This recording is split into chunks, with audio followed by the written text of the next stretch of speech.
Welcome to the Daniel Fast. I'm making pumpkin spice cupcakes. This is the penultimate episode. Many thanks to Reformer Chick for the inspiration for this. These are all the ingredients that you'll need, so it's fairly simple to make. So let's get started. The surprise ingredient is called aquafaba. Aquafaba is the liquid in a can of beans, typically chickpeas, and it acts almost like egg whites. So I'm taking a small portion of it and I'm gonna mix it up using my hand mixer. If you try to mix this by hand, literally by hand, it will take forever, but you want to mix it until you get sort of like these nice soft peaks, which is what I felt I'd accomplished at this point. It's still a little wet, but hopefully it works. And what it does is it acts as a substitute leavener. We can't use baking powder or baking soda or yeast. So this is a plant-based, Daniel Fast friendly way to get some lift in baking without using any of those types of ingredients. Next, I'm going to set aside the fluffed aquafaba, and I'm taking my medjool dates, putting it in my container. I didn't have just medjool, so it is a combination of medjool and deglette nor dates, which worked really well. And I'm now adding my non-dairy milk. I chose almond milk. You can also use water for this recipe. And I'm also adding in, of course, my pumpkin puree. This is store-bought, and the store-bought version was 100% pumpkin, no extra additives. You can also make it from scratch if you'd like. That's all doable as well.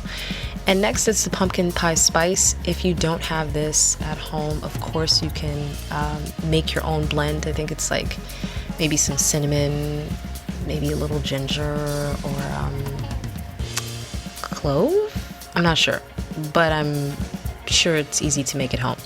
So after I placed all the ingredients, I mixed it up, and for just a minute or two, I did have to add a little bit of water because it didn't mix very smoothly with the amount of milk that the recipe recommended. So once I add a little bit more water, it mixed together much better.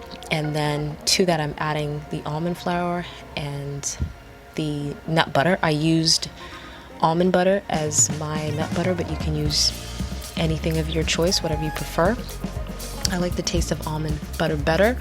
And then I'm adding in cornstarch, which is going to help with binding.